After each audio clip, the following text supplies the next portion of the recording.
Disclaimer, ये सिर्फ story है, इसमें कोई भी वीडियो नहीं चलेगा। तो अगर आप स्टोरी सुनने से आए हैं तो प्लीज़ वीडियो को पूरा देखना।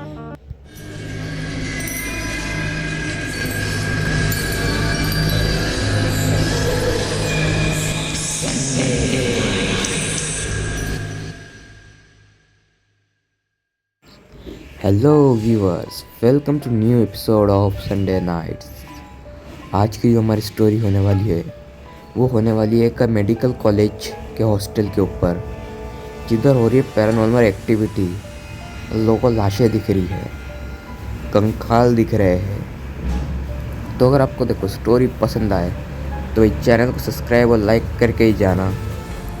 और इस स्टोरी को पहली बार मैंने खुद डब किया है, तो डब कैसा लगे कमेंट्स में बताना। तो मैं स्टोरी चालू करता हूँ।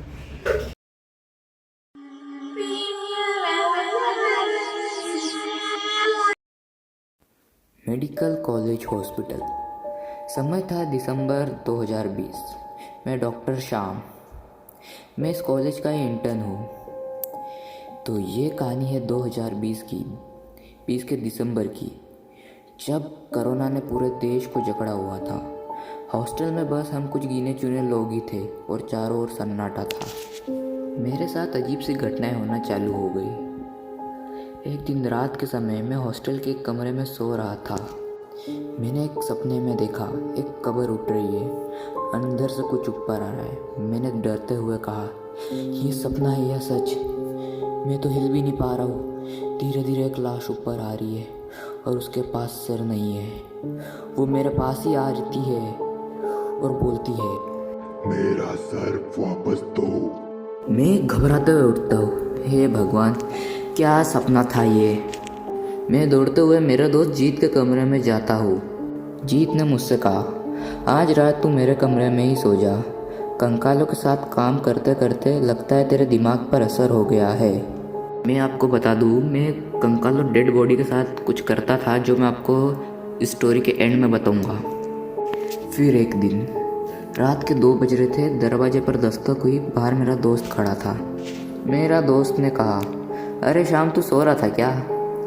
जीत के रूम से बहुत तेज आवाज़ आ रही है, जैसे कोई उछल रहा हो। मैंने ऊपर जाके देखा तो देखा कमरा बंद है और अंदर ताला लगा है। ये बात सुन के मैं चौंक गया। ताला, अंदर से आवाज़ें। फिर 2 दिन बाद जीत वापस आता है और इसके बाद डरावने हादसों की शुरुआत हो जाती है। एक दिन लगभग रात के 3 बजे थे। जोर से सायरन जैसी आवाज़ से मेरी नींद टूटती है। दरवाज़ा खोलते ही रोहित सामने आता है। रोहित ने मुझसे कहा, जीत ने कुछ देख लिया है, वो बुरी तरह से डर गया है। जैसे ही मैं जीत के रूम के पास जाता हूँ, किसी लड़की की ज़ोर से चीख सुनाई देती है। ये सुनने के बाद हम सब डर जाते, पर हमें कुछ नहीं दिखा। फिर हम कमरे में चले जाते और कुछ देर बाद हमको वापस कमरे में नींद आने लगती है। फिर अचानक बहुत सी सड़ी हुई बदबूदार गंध आने लगती है और मुझे ऐसा लगता है मेरी पीठ के नीचे से ठंडी हवा बह रही है। डरते हुए मैं बोलता हूँ, ये क्या हो रहा है?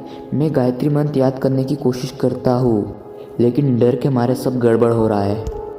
अगले दिन मैं और जीत तन्मय के कमरे में एक फ़नी मूवी चला रहे थे और सब हंस रहे थे, लेकिन जीत घबराया हुआ था।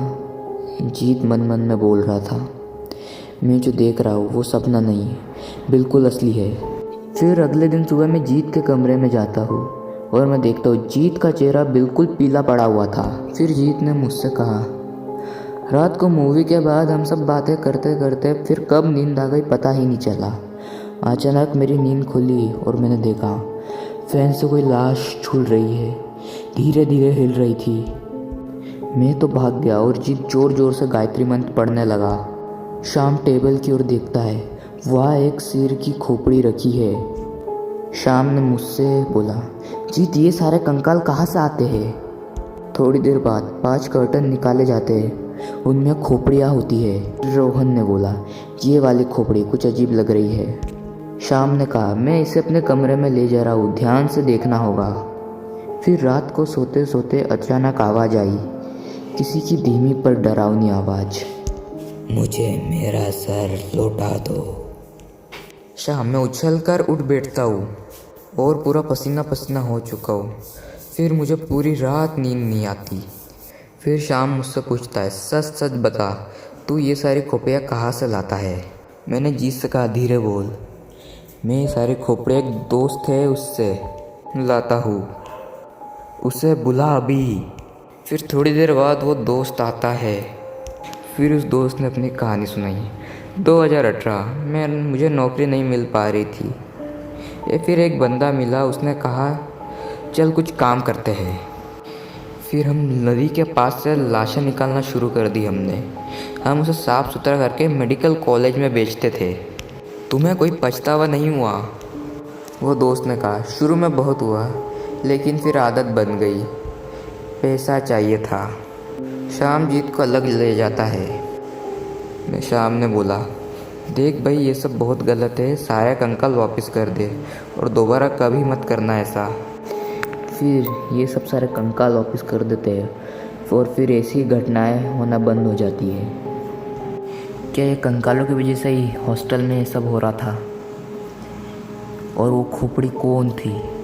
कौन थी वो आत्मा जो खोपड़ी मांग रही थी, अपना सर मांग रही थी?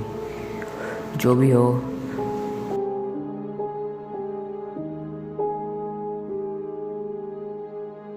तो हेलो व्यूवर्स, कैसी लगी स्टोरी? मैंने पहली बार डब करा है, तो अच्छी लगी है तो कमेंट करना, बुरी लगी है तो भी कमेंट करना, और पूरी सुनिए तो भाई चैनल सब्सक्राइब करके जाना और एक लाइक कर देना। तो बाय बाय, अगली स्टोरी में मिलते हैं।